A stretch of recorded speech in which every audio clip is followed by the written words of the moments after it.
Hello, y'all. How are you all doing? Hope you're good. Riding the waves.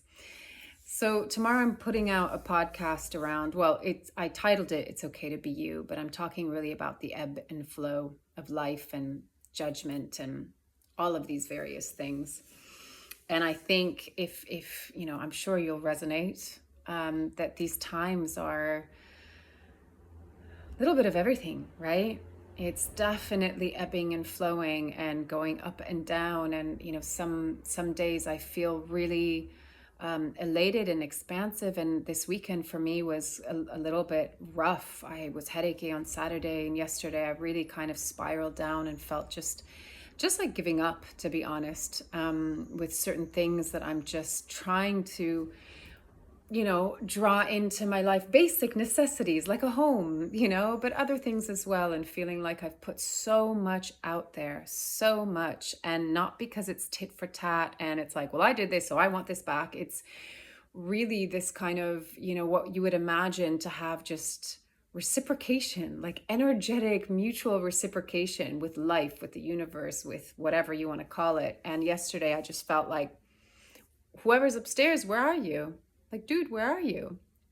I felt very kind of just unheld and unsupported. And the reason why I'm talking about this is because we will move through ebbs and flows. And I think right now, on a collective level, sorry, a little bug has joined in the conversation, just only right now.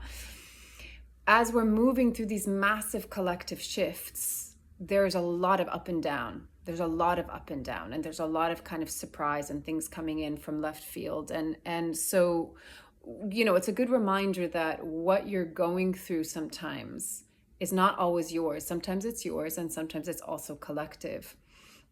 But what I found for myself is that in the ebbs or the dips, or those moments where maybe you do kind of lose stamina like I did yesterday, or lose a little bit of hope or faith, or just feel frustrated, or in the confusion, or not understanding, like nothing makes sense, or whatever it is, I have really just found this, like, okay, just can you be with it? Can you be with it and just allow yourself to move through it? Because in those moments, there's nowhere to get to. There's no way to circumvent it. Or if we do, that brings us into distraction or suppression or denial or whatever it is. And it might be uncomfortable. Like yesterday, it took me a moment to kind of pull myself out. And to be honest, I was so tired. I was so physically, spiritually, emotionally, psychologically drained that it was kind of quite hard to I didn't have the energy to really lift myself out. And I don't think we always need to. Like, sometimes it's okay to just be like, you know what, this is today, and all I can do is be present with it. All I can do is be with it and not judge it, and not also, it's this really fine balance between being with it, feeling it, allowing it, seeing it. Like, I just was reading something that I totally agree with, that, what most humans want is to be seen and understood, to feel seen and understood. But how often are we doing that with ourselves? How often are we actually trying to fix or make better or judge or shame? Oh no, I shouldn't be feeling like this. I don't like how I'm feeling. It should be like this. I want this to change. And everything is kind of moving away from where we're actually at. And what we're really needing is to have that feeling of, I see you, I hear you, I understand you.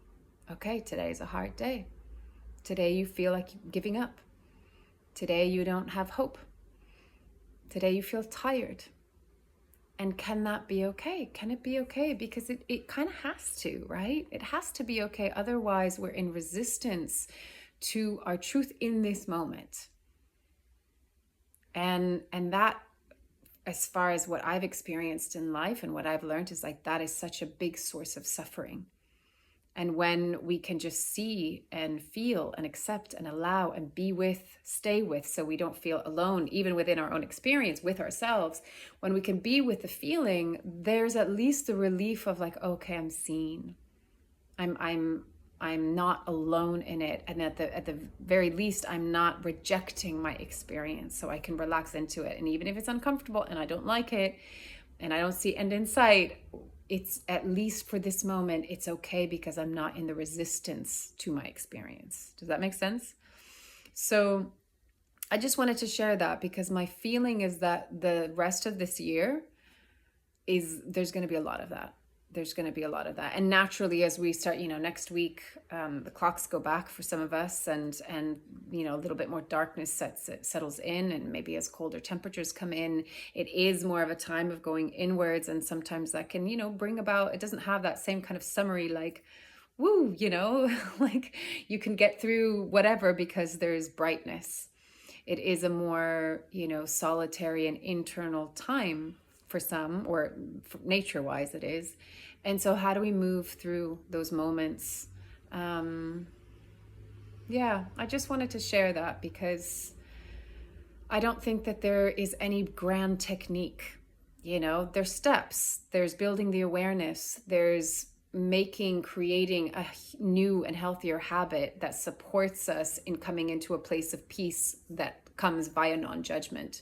And it just takes practice, but it is literally a state of being. And it's simple. I always say the simplest things are the most profound. The most profound things are always simple. And it's just, can we stay with our experience without judgment? I really think it boils down to that. And then eventually we actually get to the point of, no matter what, we're loving and embracing and holding our entire experience. But that's a journey. So as always, take it or leave it as feels right for you. I just wanted to share my personal experience and loving you all from afar. Bye.